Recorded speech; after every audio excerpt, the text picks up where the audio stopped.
شروع اللہ کے نام سے جو بڑا مہربان نہایت رحم والا ہے۔ معزز خواتین و حضرات، مشہور شخص سعید بن مسیب کی لڑکی انتہائی حسین و جمیل اور تعلیم یافتہ تھی۔ خلیفہ عبد الملک اس کو اپنی بہو بنانا چاہتا تھا۔ اس نے اپنے ولی عہد کے ساتھ اس کی نسبت کا پیغام بھیجا۔ سعید نے انکار کر دیا۔ خلیفہ نے بہت دباؤ ڈالا اور مختلف قسم کی سختیاں کی، لیکن سعید اپنے انکار پر برابر قائم رہے۔ اور چند دنوں کے بعد قریش کے ایک نہایت معمولی آدمی ابو وداع کے ساتھ اس کی شادی کا انوکھا فیصلہ کیا۔ نہایت معمولی آدمی ابو وداع سعید کے ادنا شاگرد بھی تھے۔ اس شادی کے بارے میں خود ابو وداع کہتے ہیں کہ میں سعید کے پاس پابندی سے جا کر بیٹھا کرتا تھا۔ ایک مرتبہ چند دنوں کی غیر حاضری کے بعد جانے کا اتفاق ہوا۔ سعید نے پوچھا، اتنے دن تک کہاں غائب رہے؟ میں نے کہا، میری بیوی کا انتقال ہو گیا تھا، اس لیے حاضر نہ ہو سکا۔ سعید نے فرمایا، مجھے خبر کیوں نہیں دی؟ میں بھی تجہیز و تکفین میں شریک ہوتا۔ تھوڑی دیر بعد میں جب اٹھ کر جانے لگا تو سعید نے کہا، کیا تم نے دوسری شادی کا انتظام کیا؟ ابو وداع کہنے لگے کہ میں غریب، نادر، 2-4 پیسے کا آدمی ہوں، میرے ساتھ کون شادی کرے گی؟ سعید نے فرمایا، میں انتظام کروں گا، تم تیار ہو؟ میں نے کہا، بہت خوب۔ سعید نے اسی وقت 2-3 درہم پر میرے ساتھ اپنی بیٹی کا نکاح پڑھوا دیا۔ جب میں وہاں سے اٹھا تو فرط مسرت سے میری یہ سمجھ میں نہ آتا تھا کہ کیا کروں۔ گھر پہنچ کر رخصتی کے لیے فکر میں پڑ گیا۔ شام کے وقت سعید نے اپنی لڑکی کو اپنے ساتھ چلنے کا حکم دیا۔ پہلے 2 رکعت نماز ادا کی اور 2 رکعت اپنی لڑکی سے پڑھوائی۔ اس کے بعد اس کو لیے ہوئے میرے گھر پہنچے۔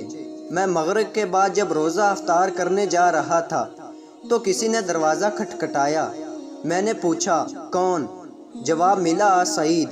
میں نے سوچا سعید تو اپنے گھر اور مسجد کے علاوہ کہیں آتے جاتے نہیں، یہ سعید کون ہے؟ اٹھ کر دروازہ کھولا تو دیکھا سعید ابن مسیب تھے۔ انہیں دیکھ کر میں نے کہا، آپ نے کیوں زحمت گواری کی؟ مجھے بلا بھیجا ہوتا۔ سعید نے فرمایا، نہیں، مجھے تمہارے پاس آنا چاہیے تھا۔ پھر فرمایا، تم تنہا آدمی تھے اور تمہاری بیوی میرے پاس موجود تھی۔ میں نے خیال کیا کہ تنہا رات کیوں بسر کرے، اسی لیے تمہاری بیوی کو لے کر آیا ہوں۔ سعید کی بیٹی ان کے پیچھے کھڑی ہوئی تھی۔ سعید نے اسے دروازے کے اندر کر کے باہر سے دروازہ بند کر دیا۔ میری بیوی شرم سے گر پڑی۔ میں نے اندر سے دروازہ بند کر لیا۔ اس کے بعد چھت پر چڑھ کر پڑوسیوں میں اعلان کر دیا کہ آج سعید ابن مسیب نے اپنی لڑکی کا عقد میرے ساتھ کر دیا اور اسے میرے گھر پہنچا گئے۔ میری ماں نے دستور کے مطابق 3 دن تک اس کو بنایا سنوارا۔ بننے سنورنے کے بعد میں نے اس کو دیکھا تو وہ نہایت حسین، کتاب اللہ کی حافظ، سنت رسول کی عالم اور حقوق شوہر کی واقف کار عورت تھی۔ مشہور تابعی سعید بن مسیب کی لڑکی کی شادی کا واقعہ نہایت سبق آموز اور اسلامی تاریخ میں آثار ہمدردی، غربت پسندی اور سادگی کی شاندار مثال ہے۔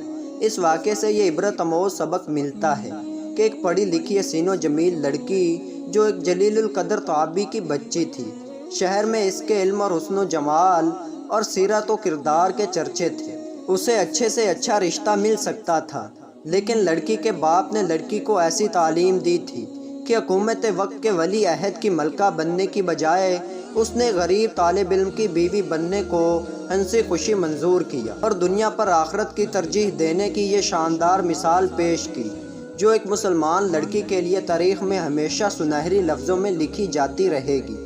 باپ نے بچی کو پوچھے بغیر رشتہ طے کر لیا تھا اور بچی نے باپ کے فیصلے کو سنتے ہی سر تسلیم خم کر دیا اور اپنے علم و عمل اور باپ کی عملی حیثیت اور خاندان کی عزت کو 4 چاند لگا دیے۔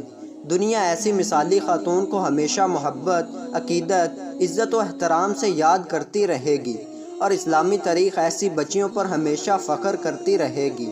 تو دوستوں، امید کرتا ہوں یہ ویڈیو آپ دوستوں کو اچھی لگی ہوگی، تو ایسی ہی شاندار ویڈیو دیکھنے کے لیے چینل کو سبسکرائب کریں۔ تو ملتے ہیں ایسی اچھی ویڈیو میں، تب تک کے لیے اللہ حافظ۔